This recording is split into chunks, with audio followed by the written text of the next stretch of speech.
आज काय झालं ना, रांगोळी काढायला डबा घेतला आणि कुणाकडून तरी रांगोळीचा तिरका डबा झाल्यामुळं व्हाईट कलरमध्येच 2-3 कलर मिक्स झाले. आता ते काढण्याचा प्रयत्न केला, पण व्हाईट रांगोळीमध्ये तर कलर मिक्स होतातच. पण काय करायचं, आपल्याला रांगोळी तर काढायचीच आहे आज. तर म्हटलं की व्हाईट कलरचा कमीत कमी उपयोग करून आज रांगोळी काढूया.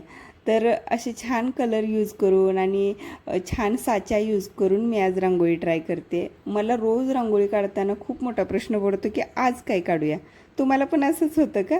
मला कमेंट करून नक्की सांगा की तुमच्या ठरलेल्या 1-2 रांगोळ्या आहेत त्याच तुम्ही ट्राय करत असता. मला वाटतं की दरवेळी काहीतरी छान वेगळी रांगोळी असावी, पण अगदी सिंपल मी काढण्याचा प्रयत्न करत असते, कारण मला फार काय अशा सुंदर रांगोळी नाहीत जमत. मी पण अशा सिंपलच रांगोळी ट्राय करत असते आणि डेली यूजसाठी तर अशा सिंपलच जास्त यूज होतात, कारण खूप छान काहीतरी प्रोग्राम असेल तर आपण काहीतरी वेगळी रांगोळी ट्राय करत असतो. तर तुम्हाला ही सिंपल रांगोळी कशी वाटली मला कमेंट करून नक्की सांगा.